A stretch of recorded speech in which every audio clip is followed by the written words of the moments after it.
Hi, my name is McKinley, and in this video, I'm going to tell you about my 3 favorite reads of the week and my favorite cover of the week for the week of March 23rd, 2022. But before we do that, I'm going to show you a small haul of some old comic books. So let's look at those right now. Before going to Comicopolis, my LCS, I stopped off at Atlantis Fantasy World. They have brought back some 50-cent boxes. So I picked up a few comics from the 50-cent bin. Spaced number 7, Spaced number 8, Spaced number 9, Spaced number 10, 11, and 12. I already have a few issues of Spaced, so I'm happy to pick those up. Then I went to Comicopolis, and they are giving away one of those JLA Avengers crossover books that is super limited. They were only allocated 1 to sell, and instead of selling it, they are auctioning it off. And all the proceeds from the auction go to the Hero Initiative in honor of George Perez. And so I have bought a few tickets, and I bought a few more. And my budget was $20, and I was going to spend $5 on that ticket. So I picked up 8 Ball, issue number 14 for $11. And for $9, I picked up Goth on Verotic by Glenn Danzig for, oh yeah, I already told you it was $9. So 9 and 11, that was $20. That was my limit. And then I got another ticket into that JLA Avengers crossover book because I think it'd be really cool to get it. I never win anything, so crossing my fingers. Before I show you this week's haul, let me show you another.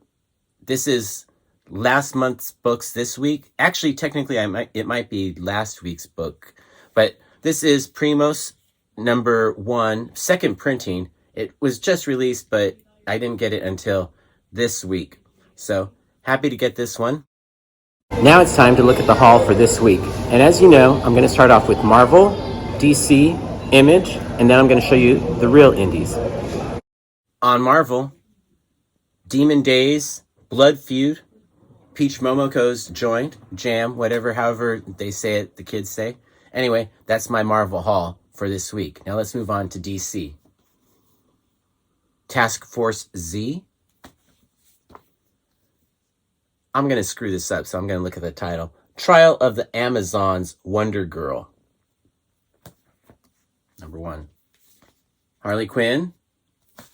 And rounding out the DC books is Detective Comics. Now let's move on to Image. Gunslinger Spawn. Girl Scouts, Stone Ghost. Rounding out the Image haul is The Department of Truth by the Tiny Onion. Now let's move on to the real indies. And I only got 2 real indie books this week. On Dynamite, Red Sonja. Mom, stop texting me. I'm making a video. And on, I'm just kidding, Mom. You can keep texting me all you want. On Dark Horse is We Have Demons. So that's my haul for this week. If there was anything I missed that you picked up, let me know in the comments below. And I really want to thank you all for sticking with me and watching. Now it's time to talk about my favorite cover of the week, and then we're going to talk about my 3 favorite reads of the week. But like I said, now it's time to talk about my favorite cover of the week. The cover for Gunslinger Spawn by Kevin Keane was pretty cool, I thought. I also, for some reason, I don't know what it was about this cover by Irvin Rodriguez, but for Detective Comics, but this cover just, oh boy, I like this one a lot. But not my cover of the week. I also really liked Peach Momoko's cover for We Have Demons. This was a variant cover, and I super liked it, but not my cover of the week. My cover of the week this week was Joelle Jones' cover for Wonder Girl. Oh my golly. There's something about this cover that just knocked me out of the park. It reminds me of I don't know if you are familiar with like kind of the old like 60s hippie posters that were sort of based on like 20s deco designs.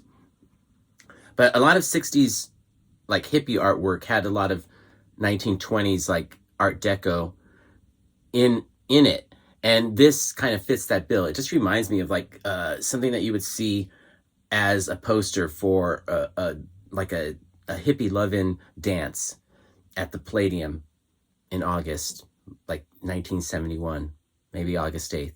Am I describing a Grateful Dead show? Am I thinking about a Grateful Dead show right now? Maybe I am, but only the best Grateful Dead show ever. In any case, this cover reminded me of that era when artwork kind of looked like that, but it still had Yada Floor in the foreground, really. I love this cover, and that's why it was my cover of the week. It just reminded me of good old 1960s San Francisco underground artwork. Now let's talk about my 3 favorite reads of the week. Just between you and me, I haven't really been feeling Department of Truth the last few issues, but this issue really did it for me. I really enjoyed the heck out of the new issue of Department of Truth. Obviously, it's a new issue. I guess I don't need to say that. But in any case, I really enjoyed the heck out of this. This is what we started out with, just a more interesting story, not so much a bunch of pages, but just text and text and text. Like, this was a good issue for the Tiny Onion. I was really kind of not feeling the Department of Truth. And this one brought me right back into it. So super stoked to read it, and super stoked that the Tiny Onion finally got around to paying attention to this title, because it seems like he'd been a little bit of just going through the paces with the last few issues. At least for me, I hadn't really been digging it that much. Tell me what you think in the comments below. Coming in at number 2 should be no surprise for a lot of you, because you all know I love Peach Momoko. In fact, I have a video. If you deep dive long enough into my video upload list, you'll find a video of 100 Peach Momoko variant covers, and you'll also find a video showcasing a lot of artwork that she did before she got into the comic book industry.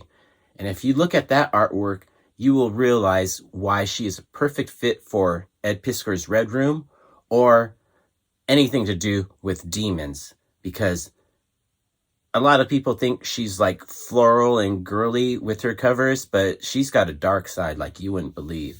Trust me. So my second favorite read of the week is Peach Momoko's Demon Days Blood Feud.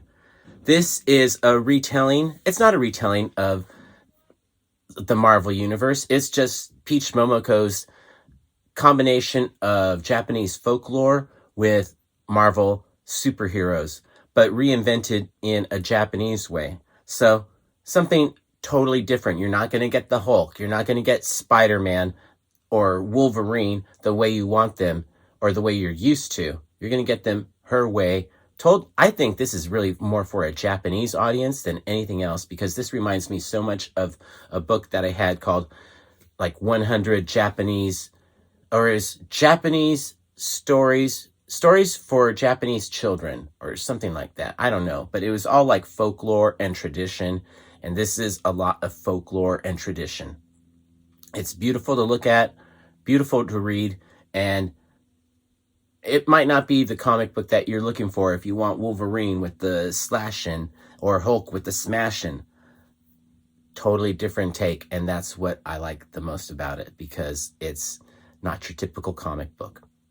Now let's talk about my favorite read of the week. Coming in at number 1 this week, my favorite read of the week is a book called We Have Demons by Scott Snyder and Greg Capullo and others. This is the Peach Momoko variant cover. Oh my golly, this was a good book.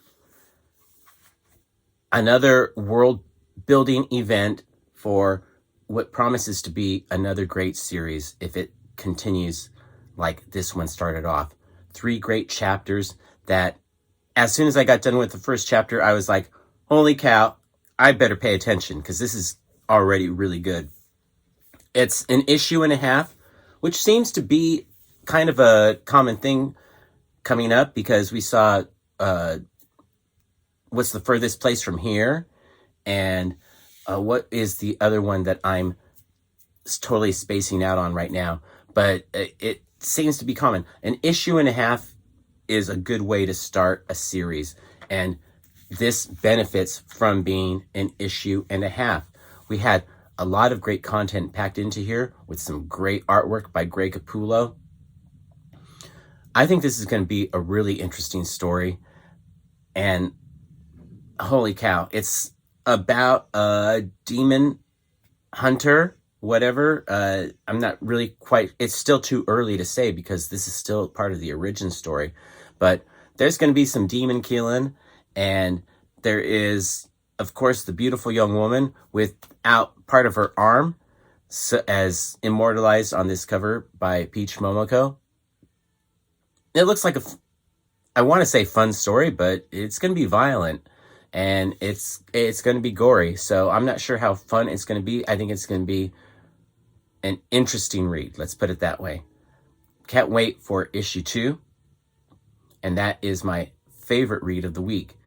Thanks for making it all the way to the end of the video. I really appreciate it. I just want to say peace, love, Bunny, and Bear.